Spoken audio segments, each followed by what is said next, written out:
Hi, my name's Taylor Netta.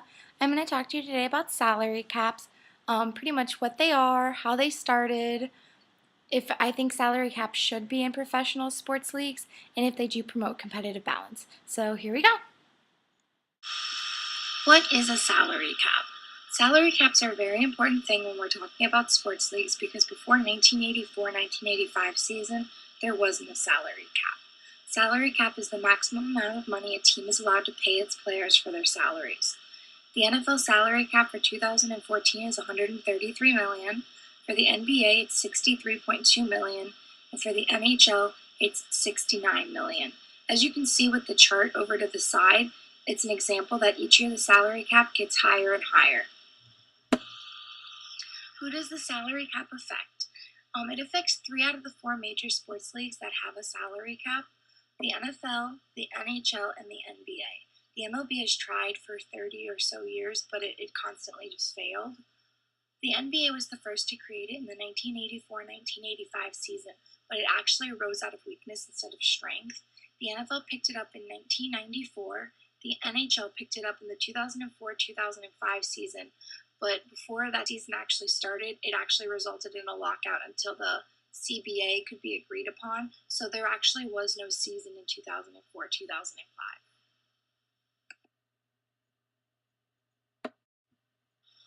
Why is there a salary cap?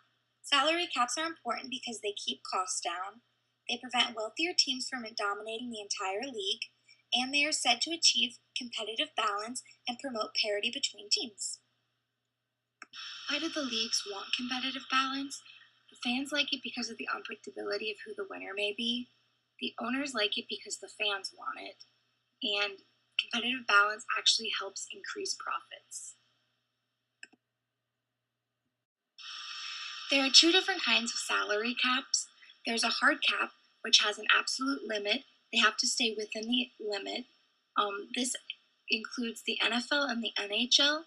There are no exceptions, and if they are caught outside the limit, they can face penalties like fines, cancellations of contracts, and they actually can lose one of their draft picks.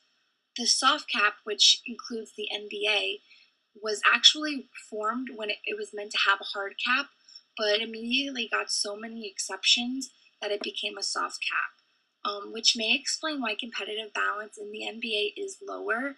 Because of all these exceptions, it makes it easier to stock up on and retain talented players.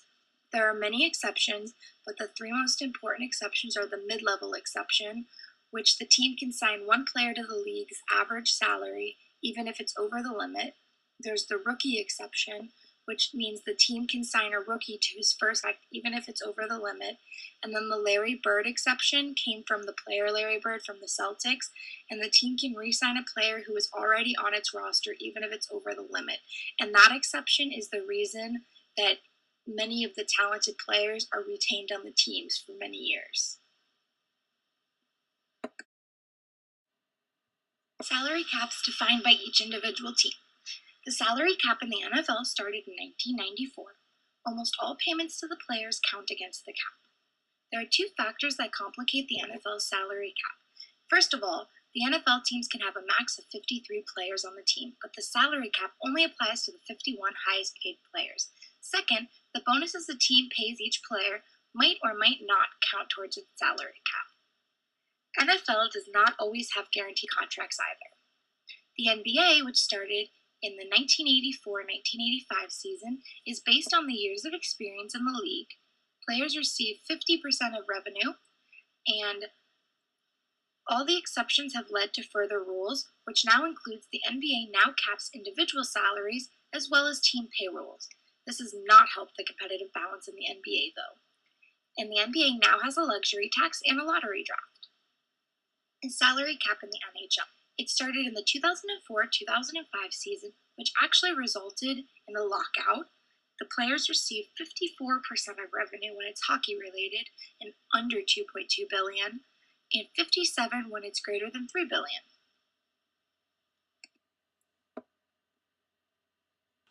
So to conclude my project, I'm going to say if there should be a salary cap, my position on it, and if I think salary caps actually do promote competitive balance. So there are many pros and cons to a salary cap. The pros are that not one team is going to be wealthier than the next when it comes to paying its players, which can help maintain equal competition, and it makes it so one team does not dominate others money-wise, and the distribution of talent is going to be similar across the teams. This can also reduce the owner's overall cost. The cons are that it can actually make the owners more wealthy at the expense of the athletes, and athletes have no leverage over their contract. So as an example, in order to see how effective salary caps are, I'm going to examine 3 teams: the New York Yankees, the Florida Marlins, and the Houston Texans. The MLB does not have a salary cap, leading to big teams like the Yankees being able to spend as much as they want, while small market teams like the Marlins are not able to spend money on players, and as a result, they're going to field a subpar team. In the NFL, however, there is a salary cap, which enables even the worst teams, like let's say the Texans, to pay the same salaries and field a team that should be ready to compete again within the next few years.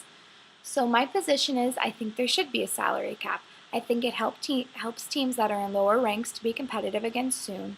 I also think if there is no cap in place, that you're going to have some players asking for an astronomical salary, leaving others with minimal salaries. We would have teams with multiple star players and some teams with none, which would then lead to the financial downfall of the league. Salary caps were invented to maintain stability and to keep an even competitive balance. So does the salary cap actually promote competitive balance? This is a big debate in the sports league. People always want to know if it actually is promoting competitive balance. Competitive balance is when you balance out winning and losing. Fans like competitive balance because a team winning every time will start to get predictable. Fans like the unpredictability of not knowing who's going to win when they go to the game. And if you do know who's going to win every time, it does get boring. Competitive balance, though, actually depends on the sport, because in the case of the NBA, salary caps actually hinder the NBA's competitive balance because of all the exceptions they have, which is because of the soft cap. There is still not a lot of evidence, though, if salary caps actually do promote competitive balance, but in the case of football and the NHL, they are competitively balanced, but if you look at the MLB, that is pretty competitively balanced as well. So my position is I think salary caps to an extent do help in promoting competitive balance, but I don't think that salary caps are the only reason there is competitive balance. That is my project. Thank you so much, and I hope I helped clear up some questions or taught you something new. The end.